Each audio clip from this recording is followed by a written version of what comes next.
Please, continue. Tell us about this truth you discovered. Very well. Bear in mind, however, that the purpose of this conversation is not to impart scholarly knowledge, for such requires that you comprehend the subject matter, which you will not. We will forego the intricacies of our scientific methodology and deal only with the conclusion, the end of our society and our world. We acknowledge, with regret, that your star is in the midst of the same panic-induced cataclysm that befell Deneb III. As such, in order to avoid causing undue distress, we will refrain from explicitly stating how much time you have remaining. You are entirely too kind.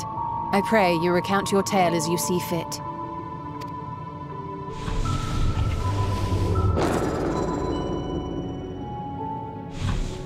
In the beginning, the universe was but a tiny particle. Then suddenly, this particle began to expand. Having remained entirely in the bounds of your star, the phenomenon may be difficult for your kind to grasp. But this expansion has since continued unabated. Speculating that the universe could not grow indefinitely, we sought to learn what might occur, and made a worrying discovery. The stars will continue to spread apart, as will their finite thermal energies. Eventually, all heavenly bodies will grow cold and freeze. No new stars will be born, and the universe will enter into an eternal ice age.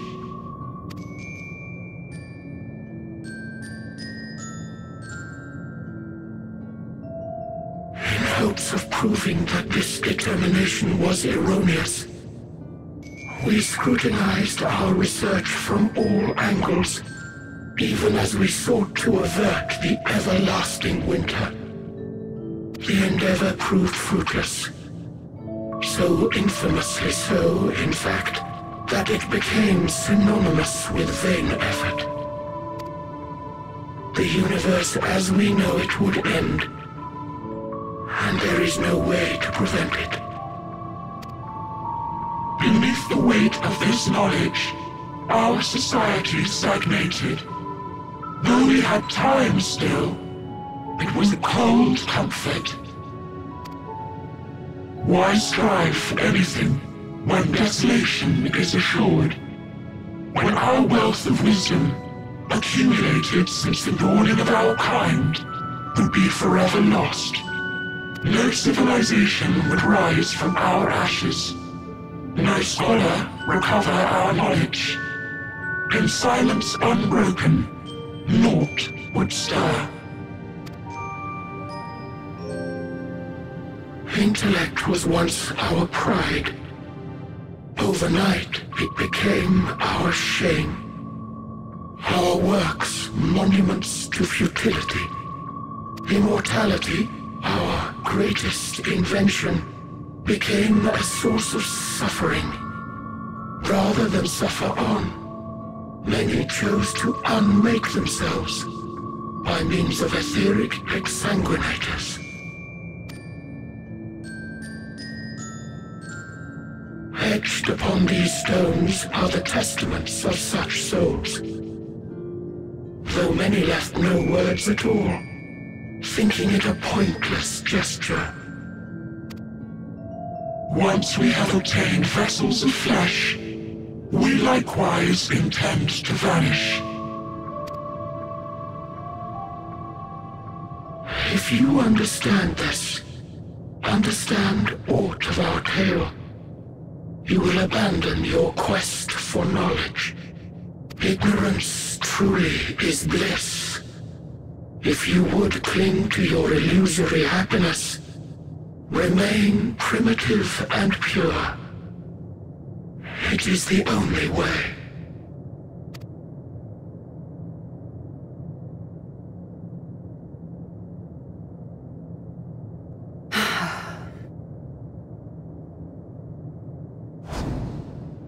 So that's your story.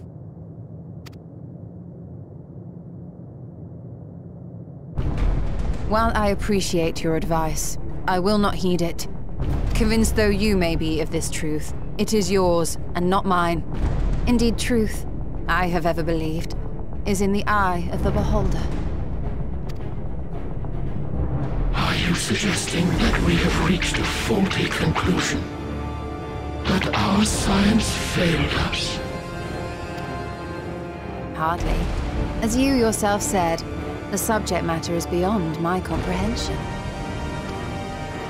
And that, I accept, is true. I do not possess the knowledge to prove or disprove your conclusion. In my mortal years, I doubt I could even approach the wisdom of the air.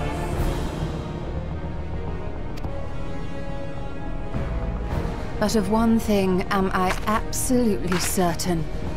I would not be happier in ignorance. Y'shtola, no! You mustn't!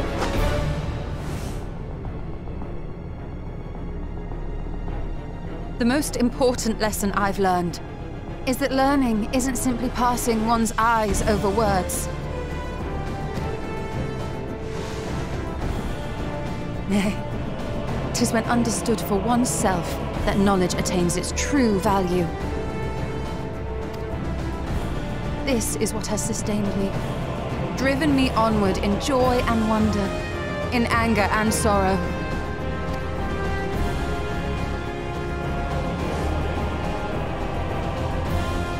The universe may end, and all may be for naught, but I will live as I always have.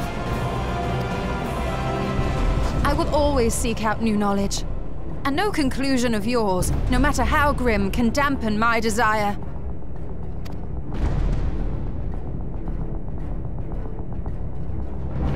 I suppose it is only to be expected. Their feeble minds cannot fathom the terrifying gravity of it all. But worry not.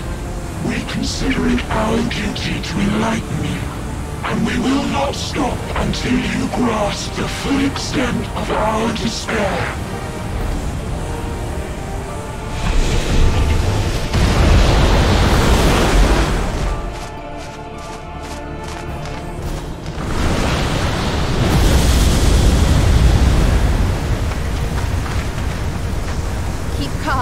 Listen well. Though my body will soon dissipate, there may be a way to restore it. Asm's magic. So long as our souls remain, you can use it to summon us back. But you mustn't, for it would mean losing our way forward. This I only reveal so that you can promise not to invoke the magic. We came here knowing what victory may cost. So press on, and do not look back.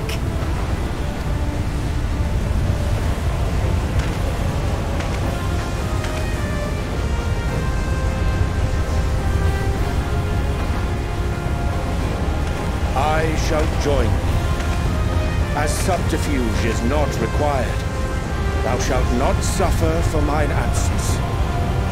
Eorzea. My resolve hath never been as strong as thine. Full oft have I wavered in my decisions, and afterwards been stricken with regret. In spite of this, I may still stand with my comrades, supporting them as they attempt the greatest of feats. This truth I have learned in the course of our journey. And many though my shortcomings may be, I may also claim to excel in prophecies. My studies, into which have granted me the flexibility of mind needed to bend this malleable reality.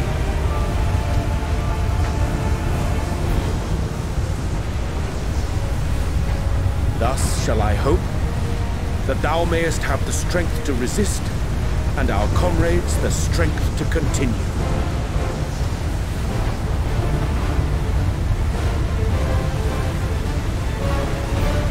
With you to urge us on, how could we possibly fail?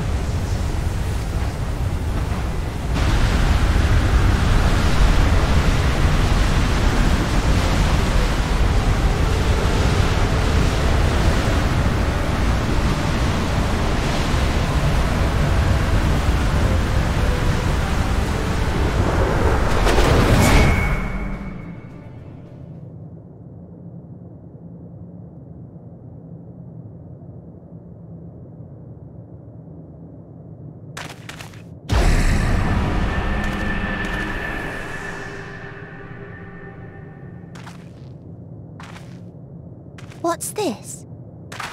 An extinguished civilization. Rekindled.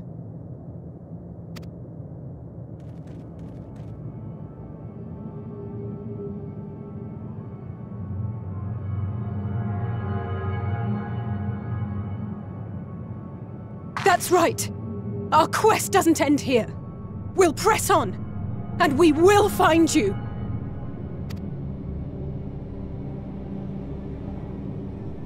There. That's where you'll find me.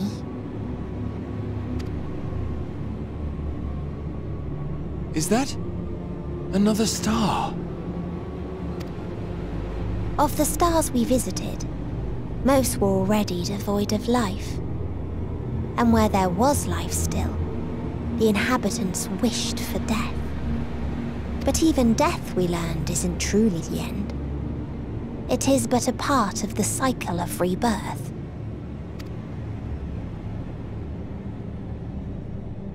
Souls return to the star, or in its absence, a larger flow. And eventually they are reborn, alive again, to know suffering anew.